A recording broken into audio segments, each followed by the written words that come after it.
Hi, welcome back to my YouTube channel. Don't forget to subscribe to my channel. Don't forget to also share, like, and comment. I did mention about procurement of desks locally. It's a pride for some of us who go around, and I know you all do, to see our young girls making desks, having graduated from our artisanal schools. Sense of success in one is body, if you like, complete. Further, some of our youth who were condemned to poverty, to roaming around, now, as I said, have access to skills development in order to improve their livelihoods. More young people have benefited from skills development bursaries in the constituencies across the country, while the vulnerable secondary school learners who couldn't afford to attend boarding schools are now happily attending boarding schools. And for the first time, Madam Speaker, in the history of our country, these bursaries are decided at the constituency level, not in Lusaka, at the constituency level. And the resource envelope is available right there. Tremendous, Madam Speaker. It's tremendous. What's up? My name is Ken Dumbo, the MC with the sauce. Don't forget to subscribe to JCOO. We will continue to use the CDF to promote community-driven local development. We will continue to provide bursaries to our youth.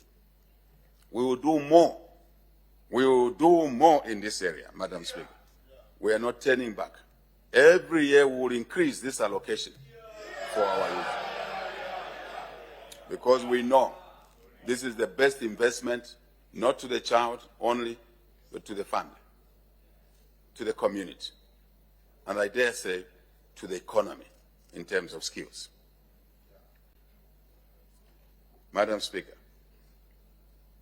in order to support the kids after such training, your government has provided empowerment grants and loans as well as a package.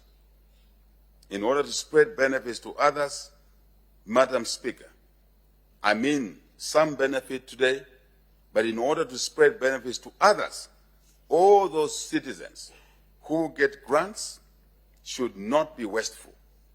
They must utilize effectively these grants and facilities. Those who get loans should be able to repay these loans when they are due. Then we can recycle the money. Others can benefit. Very important. Madam Speaker, the culture of not paying loans back is something we should not support in this country. It damages credibility, risk profiling, it damages the lender's balance sheets. Doesn't matter whether it's public or private lender. We must deliberately encourage each other to pay back loans and our children when they access them.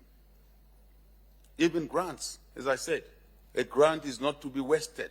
A grant is to be utilized properly for them to grow so they don't have to queue for another grant after a year or so. Very important. Madam Speaker, government has continued with provision of water and supply, as I said, sanitation services to ensure that outbreaks of waterborne diseases such as cholera and typhoid in our communities are a thing of the past. Madam Speaker, I am low in morale. We should be low in morale when we see lives that could be maintained are lost because of things associated with our own conduct. Not good. We've made progress, Madam Speaker, in ensuring that our people have access to electricity as well, through the rural electrification program, and more will continue being brought on board, including mini-grids, including enhancing solar. I believe, Madam Speaker, this House and members of this House heard our pronouncement in Chipata just a few days ago to pull down duties and taxes associated with energy provision and irrigation farming. And it will happen in this year's realignment of the budget. Madam Speaker, the government is determined to improve the quality of education, and we are focused on addressing the teacher-pupil ratio, as well as the learning infrastructure and overall environment. Big and loaded. In this regard, 7,221 teachers were recruited in 2023 in the 2023 teacher recruitment exercise. And more classroom blocks, as I said earlier on, are being built. We therefore urge all our newly recruited teachers, this is extremely important, all our newly recruited teachers should serve communities where they are posted and not just go and register there and then walk back to towns. When such happens, I think we must take the jobs away and give to others who want to serve the communities. This we need to work together, because MPs know which teacher is not there at the location where they were posted. Let's work together. Similarly, Madam Speaker, we call on all our community to assist the newly recruited teachers and other public service workers to settle in these, for them, young people, strange environments. We can assist them to settle in. I think we shouldn't see them fail. We should help them succeed by setting them in, including business opportunities, to build houses, to rent, to this. Because in their salaries, I do believe there's some component of that facility. So let's take this as an opportunity, all of us, especially rural members of parliament. Build 1 or 2 houses around the school so teachers or nurses can rent. Very important. Madam Speaker, government has continued to implement the school feeding program, now called the Homegrown School Meals Program. The rebranding of the program is meant to promote its sustainability through the use of nutritious local foods while supporting local farmers. To this effect, over 2.2 million vulnerable learners from 82 selected districts across the country are being supported under the Homegrown School Meals Program. We call upon local businesses, churches, NGOs, civil society to join government by adopting schools for homegrown schools meals. Madam Speaker, in our continued efforts to promote inclusive development, 3,300 vulnerable youth. What's up? My name is Ken Dumbo, the MC with the Sauce. Don't forget to subscribe to JCOO. Our youth are also being empowered with motorbikes. Yes, with motorbikes on loan basis. I talked about loans earlier. These are all initiatives aimed at enabling them to venture into income-generating activities so they don't queue for handouts. So we kill the habit of queuing for handouts because it's destructive to our people.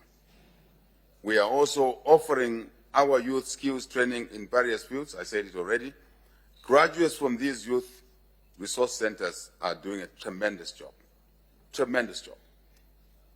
Tremendous job. And it is our duty, and the government has continued to assist them with startup kits, such as sewing machines, toolboxes, welding machines, catering equipment. This is practical. This is to a community of our population which was ignored. At our time, if you qualified to university, you got a bursary automatically. But the colleagues that didn't go to university were left on their own. Now this government is attending to them, and attending to them seriously. Madam Speaker, in our continued efforts to enhance timely access to justice 5 local courts were constructed and 8 rehabilitated across the country, while legal aid offices were established in 5 additional districts across the country. Government has also established legal aid desks in police stations, right in the police stations, and correctional facilities to allow accused persons access to legal services at a point of need. Some of us know what that means. Don't forget to subscribe to my YouTube channel, J Cool, and turn on the notification bell, cause I'm gonna see you in the next video.